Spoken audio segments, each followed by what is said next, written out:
Well, hello, this is M. Solomon. Big welcome to everybody. Thank you for joining us today. I have a great presentation, real good one. Going to actually share with you my findings from a case long time ago. Well, not that far, but back in 2010, I believe. 2005 origination. But it was the benchmark case that started to unveil and reveal to me what was really going on with these codes and the valuations and the timing scheme. Anyway, I'm M. Solomon, Foreclosure Audit Team, Foreclosure Accountant. You can reach me at 725-270-3177 or Secondary Trade Desk, just like it sounds, secondarytradedesk@gmail.com.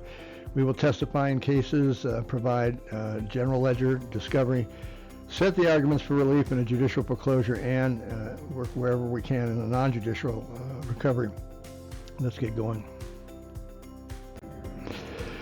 First, we're want to emphasize the significance of AI now. We're using AI in our foreclosure audits and our analysis, and what it's really enabling us to do is confirm or affirm the insider tracking devices, the timing devices, the valuation devices that are being used upon the cancellation of debt and upon the early transfer of title under a sale-leaseback arrangement.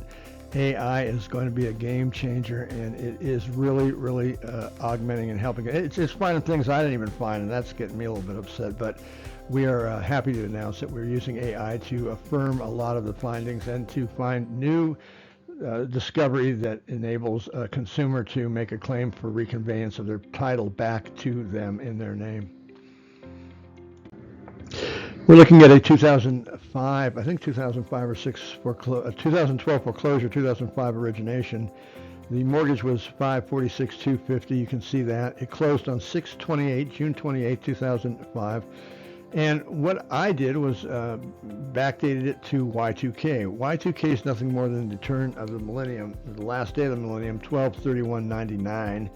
So if we go back from 6/28/05 to Y2K, you're going to get 2006 days, 2012 origination, 6/28/05 origination. What we did is we used that number 2006 as a credit, so that when this loan funded on 6/28/05, it was funded with certificates, shares, 2006 shares. That would have been valued at $272.31 for a mortgage of $546,250. There's your conversion. No mortgage left to enforce. The foreclosure sale, to fast forward this, was at $881,650.53. It's just within pennies of another case we have back east, and I thought that was very strange. But anyway, the foreclosure sale was for an outstanding balance of $881,650.53. That sale went down for 309,000. It should be 309,001.83. 309,001.83 property sold for. That difference would normally be a loss, correct? The difference would normally be a loss, but no. Let's take a look at the 1099-C.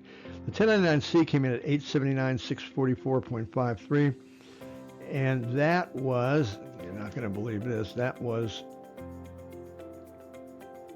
2006 off the outstanding balance. 2006 again, there you go. So we have a 1099-C that's 2006 off the outstanding principal balance for a sale of 309. And when we subtract the two, and then that's for a mortgage of $546,250. All right, you getting the idea. Let's go to the next screen. What we were able to determine over the long term is that this outstanding balance of $881,653 was again offset by 2006 shares. That gave us an adjusted $879,644.53. The outstanding principal balance here is being converted into gross income. That's your cancellation of debt by involuntary conversion, 26 U.S. Code Section 61 and 108 installment sale method of accounting. Here's your trustee sale for $309,001.83. That would be the proceeds from sale. And the proceeds from sale are being reimbursed as expenses to set off the gross income. Are you getting it? This falls under a 1099-C, which we affirmed. This falls under the deed upon sale, which was recorded.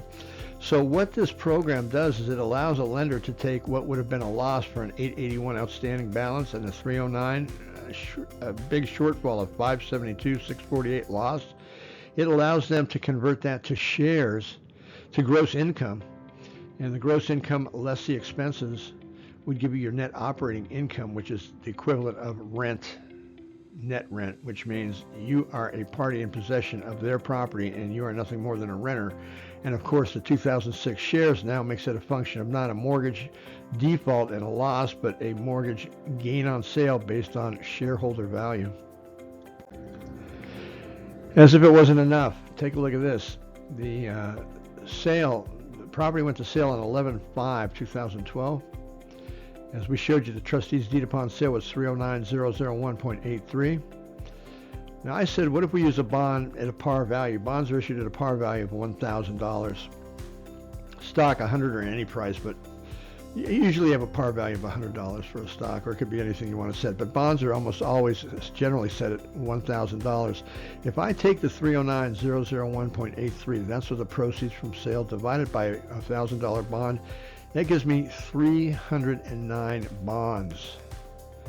309 bonds. Someone's saying, okay, so what's the significance of that? Well, 11/5/12 recorded sale plus 309 takes me to 9/10/2013. I was there with this individual and we were having coffee when sheriff knocked on the door for the eviction. The eviction was on the mark, 309 days. This is all part of one grand computerized timing scheme for the cancellation of debt by involuntary conversion of your mortgage into real property that they're putting into a trust under a nominee, and by converting your mortgage obligation into income paid to them as net operating income and used to capitalize 10 to 15 times the amount of money that you owe. The economies of scale in this program say it's not even worth keeping that mortgage alive, no matter how good a borrower you are, and that's what's concerning. I would like to thank you for listening. We're trying to make these presentations quicker. I am M. Solomon, Foreclosure Auditor Team. I'm the leader accountant. You can reach me at 725-270-3177. You see my email there. And if you would like, no charge, I'm going to make an offer to you. Give me a mortgage statement, monthly statement, and give me a payoff statement. That's all we need to get going to the races. If I can't find anything, I will not do your audit. If we find something, we'd like to share it with you. So again, mail that to secondarytradedesk@gmail.com. Thanks for listening, and be sure to call me if you have any questions. We're here.